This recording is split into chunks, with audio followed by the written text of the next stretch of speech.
And good afternoon, race fans, and welcome to Daytona International Speedway as we get ready to continue on what's been an exciting speed weeks here in Season 6. The continuation now with the running of the two Gatorade Duels from Daytona. Getting ready now for Gatorade Duel number 1, and this goes back to our Daytona 500 qualifying, where drivers who were in positions 1, 3, 5, all the way on back through 41st position as far as their practice speeds, their qualifying speeds, they will start off in this Gatorade Duel. Drivers who were in the even numbers with where they finished in the qualifying results, they will be in Gatorade Duel number 2. The guy who's going to start on the pole for the Daytona 500 after getting the fastest qualifying result in Daytona 500 qualifying is going to start on the pole for this Gatorade Duel number 1, and that is, of course, rookie Henry Nova out of Joe Gibbs Racing. Now, he's going to be coming in with a slightly different agenda than everybody else. For everybody else, they're going to try and finish in 2nd, and 3rd, and 4th to be able to have a spot inside the top 10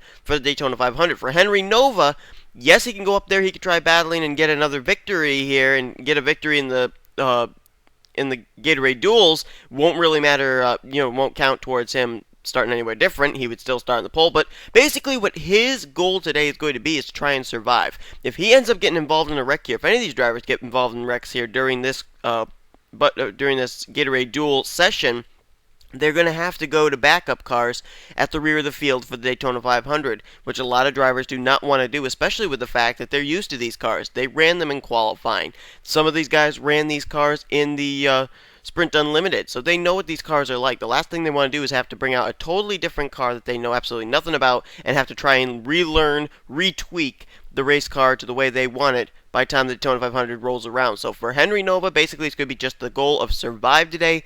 Do not get involved in the wreck. Do not have to go to a backup car, because if he does go to a backup car, sadly enough, he forfeits his pole position starting spot for the Daytona 500. He'll start alongside of Dylan Poteet out of Tweenix Racing. Poteet was 3rd fastest in Daytona 500 qualifying. Barney Ward, the runner-up in the Sprint Unlimited, he will roll off from the 3rd position alongside of Cole Daly. And then completing the top 5 is the Kyotech Toyota of Ralph Mason. Time to get these cars rolling off. They'll complete a couple pace laps. We are going to show you both Gatorade Duels in one video rather than splitting them up. So here comes the green flag getting ready to fly over the first Gatorade Duel as these drivers will complete a couple pace laps, and we will show you your starting grid for the 21 car field here in the first Gatorade Duel from Daytona International Speedway.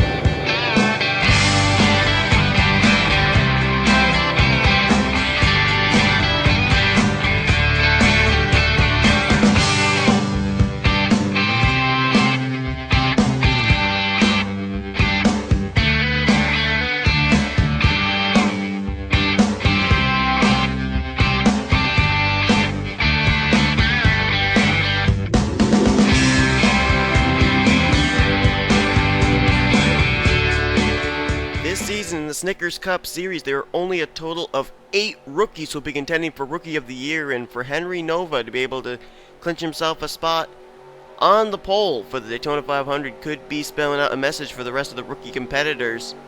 But we'll have to see if that's where he is indeed going to start. Here we go, 15 laps of racing. The green flag is out here in our first Gatorade Duel.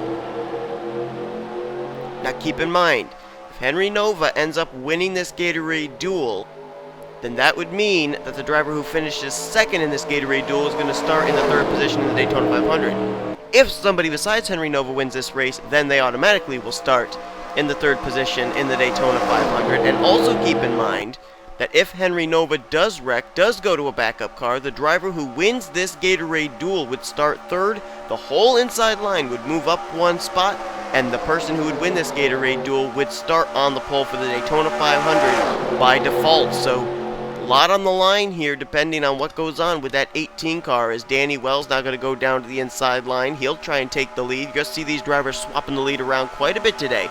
Try and see what kind of a car they've got and try and be up there at the front in the closing stages of this race.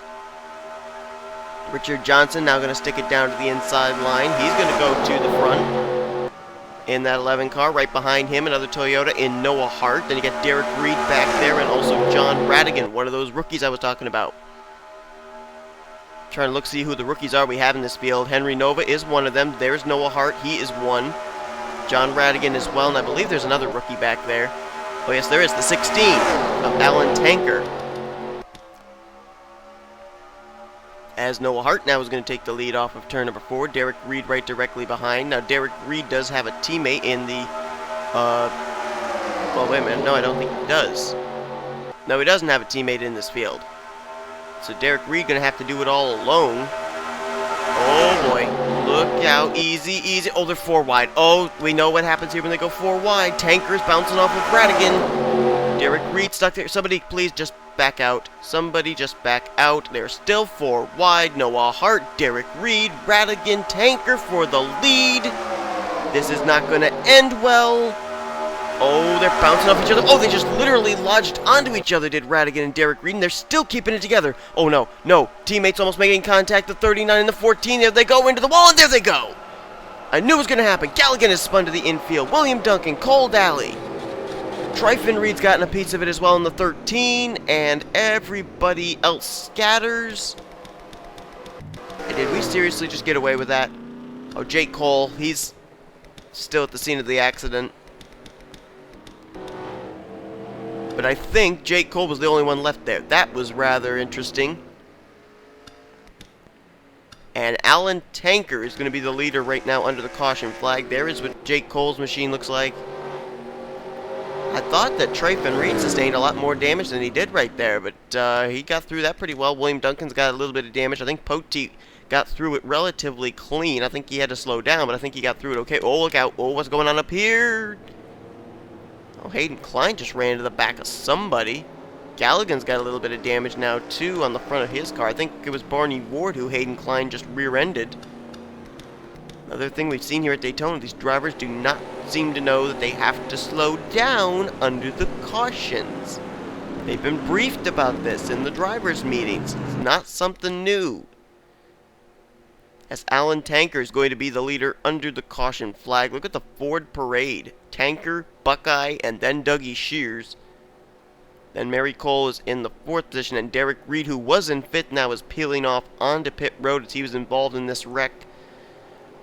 Happened when they went 4 wide and coming off turn 4 and heading to the front straightaway. That really gets really tight, and 4 wide just is not able to be done. They can do it in the turns, they can do it on the back straightaway, but once you get here to this half of the racetrack, basically an impossibility, as we're going to take a look at a replay of our first caution of the day here in Gatorade Duel number 1. Well, I thought they were going to wreck much sooner than this, especially when the 14 and the 41 actually hooked together. Their sheet metal actually, I don't know, somehow it connected to each other, and then you saw them kind of pop off of each other when that metal did disconnect, and there you see it right there. Radigan comes down to Jake Cole. Jake Cole then comes up, and Derek Reed's just going to be sandwiched into the outside retaining wall, nowhere to go. Look at these cars scattering behind. Noah Hart tried to dive down there, couldn't do it. Galligan was already there. Silver Fox, who started dead last in this, I think he got through it. Carson Gum goes down pit road. There's William Duncan. I think he's going to get hit by Cole Daly in the 88 right there. John Radigan trying to squeak through, but he's already got some damage. There's Richard Johnson, Danny Wells, Barney Ward, and Henry Nova. The polesitter got through there, so he's still not going to have to go to a backup car. That was fortunate for him. And Jake Cole was the one car left at the scene of the accident, but he was able to get his car turned around and righted and head back the right direction. So I would say that based on how bad that could have been, that we got away relatively unscathed from this incident. Pretty lucky there. They did a good job holding that 4 wide, but they at some point had to settle it out, and they didn't settle it out soon enough. So we're under caution for the first time today. Let's take a look at how we're going to be setting up for the restart. See if any drivers may have to, unfortunately, go to backup cars after this and start at the rear of the field for the Daytona 500. Lights are out to top the pace car, which means we have one more lap before we go back to green flag racing. It'll come out, the green flag itself will come out actually on lap 8 of 15. And I believe, according to my calculations, that would give us 8 laps to go in today's event. Tanker is the leader. Buckeye is in second, Dougie Shears third, then it's Mary Cole fourth. Now Noah Hart has cracked the top 5 after he did a pretty good job getting through that wreck. That wreck happened right in front of him, and how we got through it without any damage, I don't know. He's got his teammate lined up right behind him, too, in Ralph Mason 6th. James Silverfox, who started this race in the 21st position, dead last. He's now up to 7th. Richard Johnson 8th. Carson Gum is 9th, and Danny Wells completes the top 10. So we get ready to go back to green flag racing. And amazingly enough, I was looking through the running order, and take a look at that. Everybody is still running on the racetrack and on the lead lap. Nobody has had to go to a backup car. As the green flag comes back out, Alan Tanker going to get us back underway. Alan Tanker, the only rookie out of the Roush Fenway stables this season, and I noticed too that he actually has a teammate right there in the 3rd position, Dougie Shears, a defending, or not defending, but a former Snickers Cup Series champion, I meant to say. Defending champ is going to be running in Gatorade Duel number 2, John Cittadino. But those two, 16 to 17, they may be able to work with each other. As I said before too, Ralph Mason and Noah Hart out of Kyotech Racing, they may be able to work together. Looks like Dougie Shears, though, he wants the lead. Fuion teammates, he wants to go to the front, and he's got Mary Cole right behind him there in the 4 car. Mary Cole was winless last season in her rookie season for Tweenix Racing, but she has good numbers here at Daytona. And we'll see what she can do here in this Gatorade Duel as Dougie Shears going to lead that lap in the 17, making his return here to Snickers Mobile and Truck Series action. It'll be nice to see him back in competition here in the NNSCRA. Season 1 Snickers Cup Series champ who won in a number 83 Red Bull Toyota for Red Bull Racing. That's how far back that championship came, and Dougie Shears would love to be able to relive past history. I'll tell you who I'm really impressed with right now, and that is definitely James Silverfox. He has done a terrific job there in that 19 to work his way up through that wreck and work his way to the front. He has been really just hanging there, and James Silverfox really looking good, and his teammates right back there too, Barney Ward. So we may see the 19 to 43 hookup. We're trying to see if there are any other teammates that can work together. Tweenix Racing's got Mary Cole, Dylan Poteet, and Sean Galligan in this field. You may see them trying to work together at some point. I don't think there are any Hendrick Motorsports cars for the Cold Valley machine to work with. I think all his teammates, Aaron Williams Jr., Tim Walsh, Matthew Rodriguez, they're all going to be in Gatorade Duel number 2. Danny Wells in the 31. I don't think he's got any teammates in this field either.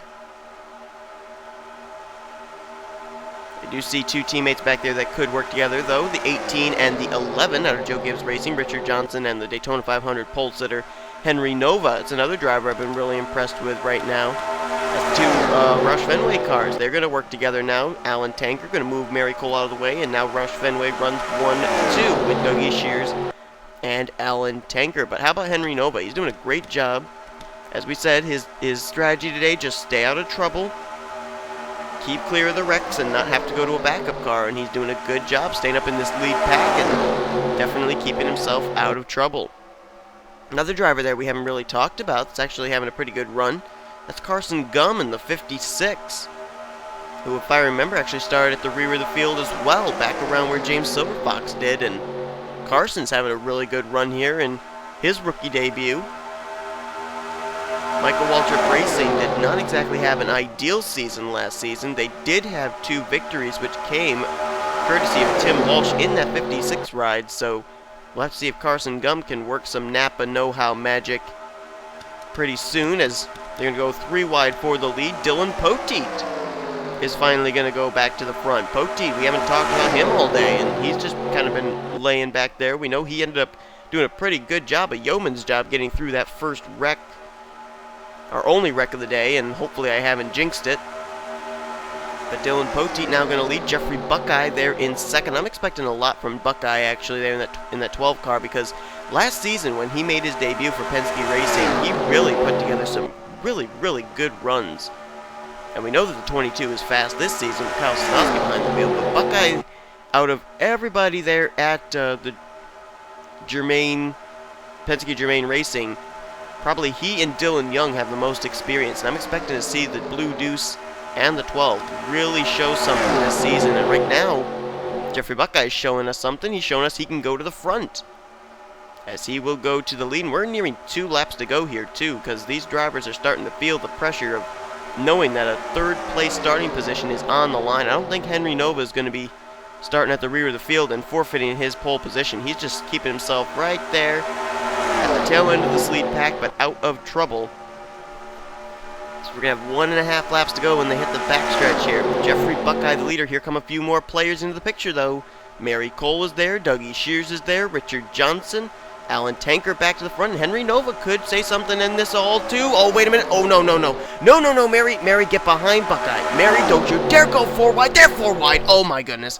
This is not going to end well. They're coming to the critical turn 4. Keep it together. No, they don't. They've wrecked it. Shears is in it. Buckeye's in it. Mary Cole, Poteet, and Richard Johnson, I believe, just got by for the lead and the win. Caution flag, white flag at the same time. Richard Johnson is going to win under the caution flag the first Gatorade Duel in a grievous error there of going 4 wide off of the final corner. There is Buckeye in the 12. We know Poteet was in it. Dougie Shears was in it. And oh, slow down, Cole Dally. Oh boy, I think Ralph Mason saw him coming. Dougie Shears just saw someone else coming. Oh, slow down. Take it easy. Oh boy. I think, oh, Buckeye just got hit. Oh, Duncan just hit Derek Reed. Danny Wells, I think, got hit by Noah Hart. Guys, you see those things down the floor? They're called brakes. Use them. Mary Cole's got damage after she went 4 wide. That was a grievous error by her. Anyway, they're going to come out of turn number 4. Richard Johnson, Alan Tanker. They were both able to slide down and avoid that. And look at Henry Nova got through it as well. So he is going to still start on the pole for the Daytona 500. What a well done job by him. Mary Cole, she's going to forfeit what would have been, I think, a 9th place starting position in the Great American Race, as she's heading for pit road. As Richard Johnson and the FedEx Toyota is going to come down. Quite a move there for him to be able to get past that 4 wide battle, and he takes the checkered flag. Richard Johnson will start 3rd for the Great American Race. Looks like Tanker will start in 5th. Barney Ward will start in 7th. And 9th place is going to be James Silverfox. Not a bad qualifying spot for him for the 500 after he started this Gatorade Duel dead last. And also, keep this in mind, I just realized with Henry Nova surviving and starting on the pole, Joe Gibbs Racing is going to be starting 1st and 3rd, the first 2 spots on that inside line for the Daytona 500. So things could not have worked out better for Henry Nova there than to have a teammate behind him for the green flag in the Great American Race. Wow, so what an incredible event right there, and unfortunately we can't go back and look at a replay since this race is now over, but really a grievous error there of going 4 wide for the lead. I guess the risk-reward factor was awfully great right there, that they were willing to do it, but cost a few drivers like Dougie Shears, Mary Cole, Dylan Poteet. Really a big opportunity to be able to start really well for the Daytona 500. And let's see if in the finish of this race, nobody went to a backup car. Nobody retired. So no backup cars here in our first Gatorade Duel. So that's awfully lucky for all those drivers there. Some of them obviously going to be going to the rear of the field due to being involved in these wrecks and everything, but not due to having to go to a backup car. So Let's see if our second Gatorade Duel is going to be anything like it. Richard Johnson is the winner of the first Gatorade Duel. We'll step aside now and bring you live to our second Gatorade Duel here, live from Daytona.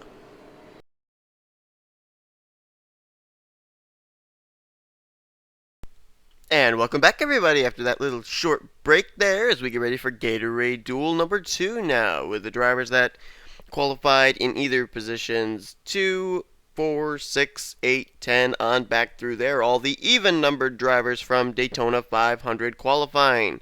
On this front row, you got two teammates making up first and second from Penske Germain Racing. Kyle Sosnoski, the winner of the outside pole position for the Daytona 500 after being second fastest in Daytona 500 qualifying, and alongside him, Felix Graves in the 58 Ford. So we'll keep our eyes on those two. Maybe they'll be able to find each other, work together here during the course of this race. McCrory going to line up in third alongside of Nick Eggleston. Then it's going to be Sean Henley and Stephen Pollard III making his rookie debut in the 98 in the Snickers Cup Series. Time to get these cars rolling off. You'll take a look at the drivers that are in this Gatorade Duel, and we'll see just exactly what they'll be able to do, as here comes the starting lineup for Gatorade Duel number 2 here from Daytona.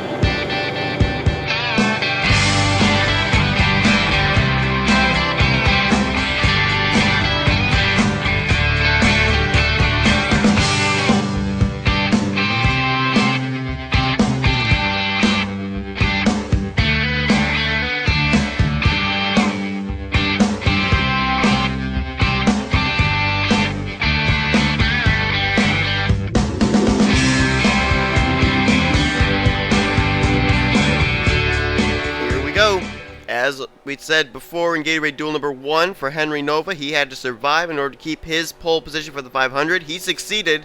Kyle Sosnoski has to do the same today. Cannot go to a backup car or else he forfeits his spot on the outside of the front row for the Great American Race. Here we go, 15 laps of racing getting ready to be run. We are underway here in Gatorade Duel number 2. Now, aside from Kyle Sosnoski, everybody else in this field are trying to get that 4th place starting position in the Great American Race.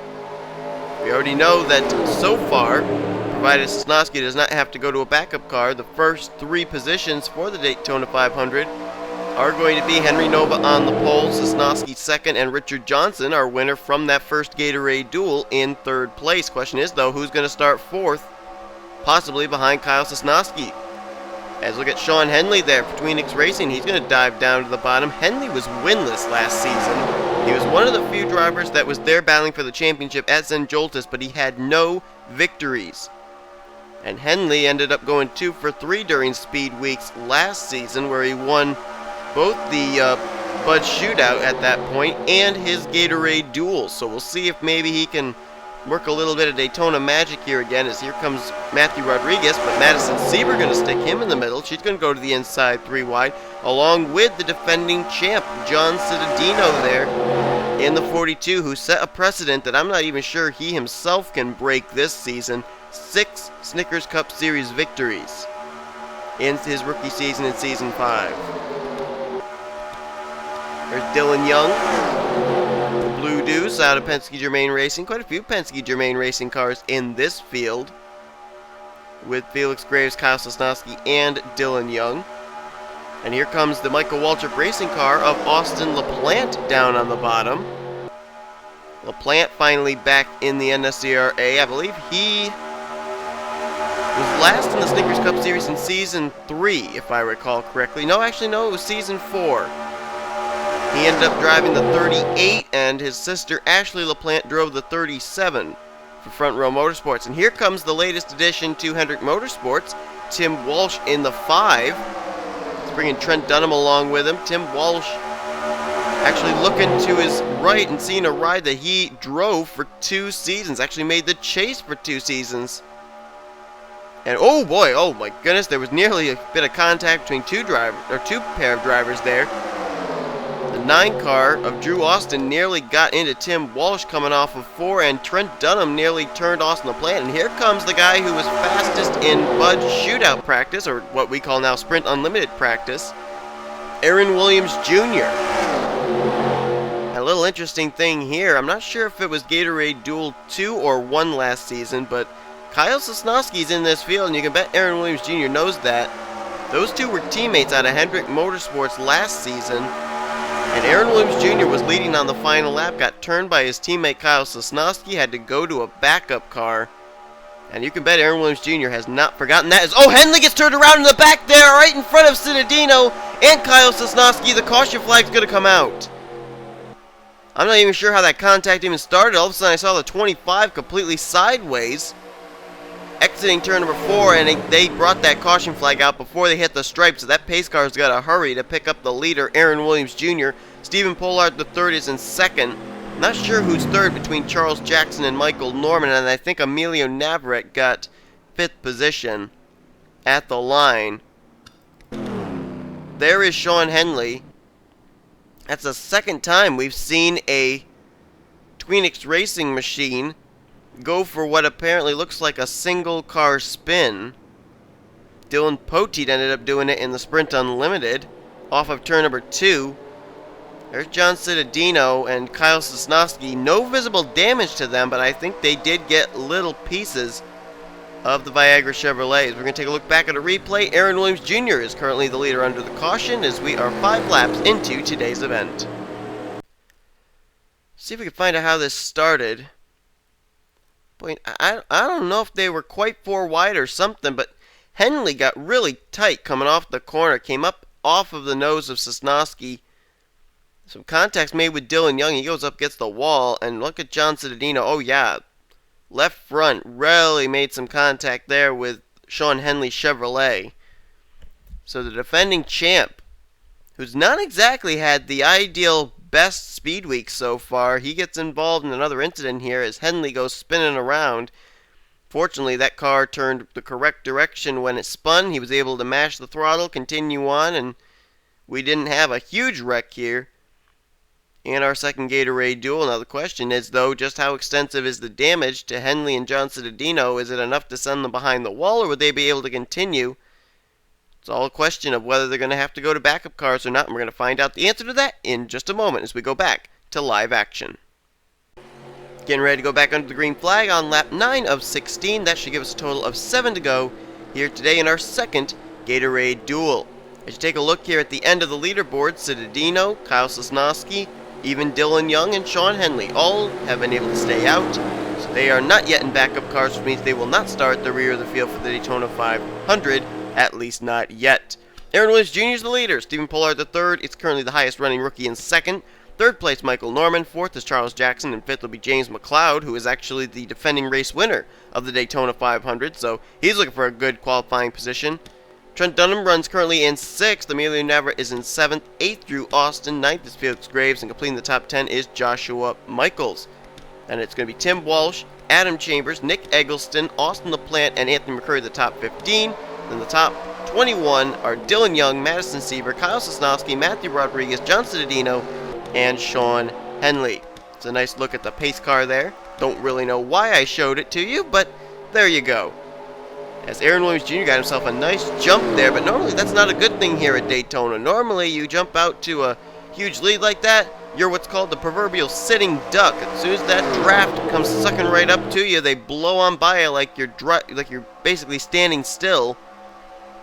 He's got to play some major defense here, as here come a few drivers with some runs. Michael Norman in the middle, James McLeod looking to the inside, 3 wide for second. He's got Navarrete and Austin offering the drafting help, and Aaron Williams Jr. was able to throw the block there, so now he's been able to have that pack merge back up, and he did a pretty good job there too, keeping himself from being freight trained. Oh, James McLeod peeks underneath. Oh, he is there. I was going to say, is he going to go back underneath and try and get in behind Aaron Williams Jr.? I didn't think that was possible. And apparently it's not, as Emilio Navarrete now goes 3 wide and will take the lead in the 99. Drew Austin right there. He's got his teammate lined up behind him, Joshua Michaels. Those 2 drivers out of the Everham stables. Felix Graves, the outside pole sitter, starting to work his way back up to the front now. He qualified 4th fastest in Daytona 500 qualifying. He'd love to start in the 4th position by winning today's event. There's that car right behind him. Well, it's Adam Chambers there in the 29. LaPlante lined up there with his teammate Nick Eggleston on the inside line there. Madison Sieber trying to get up to her teammate Chambers, so that way the RCR cars can do a little bit of drafting together. And I'll tell you, they're racing 3 wide for second. That's allowing Emilio Navarrete a little bit of room here. He's got about a car length and a half over Chambers, but just like that, that draft going to suck him right back up to the back bumper of the Fastenal Ford Fusion. That's a phrase you can't really say 3 times fast. Anyway, here comes Chambers down to the inside line now. He's looking for the top spot. Adam Chambers going back to RCR, back to where he was very familiar with winning a championship back in Season 2. Chambers was so close on winning the championship last year, driving for Everham Motorsports, but just couldn't quite get the job done. And here comes Madison Siebert down to the bottom of the racetrack looking for the top spot. Nick Eggleston there in the 55 too. If you go back and think about previous series here at Daytona, he ended up winning the truck race at Daytona back in Season 5. So he got experience at this racetrack, and we'll see what he can do here. The big thing that we talked about last season, especially for a majority of the season, was the fact that Michael Waltrip Racing really did not have an ideal season. They did go to victory lane twice with Tim Walsh, but really the other cars just did not perform as well as far as picking up victories. And Anthony McCurry now out in front. McCurry's a former winner at Daytona. He won the second Daytona race last season when it ended up coming down to fuel mileage. And oh, wait a minute. Oh, no. No, you don't. Oh, thank heavens. Oh, Sosnoski got up in front of McCurry. They were going to go 4 wide into turn number 1. We've seen the result of that in our first Gatorade Duel. That is a definite no-no.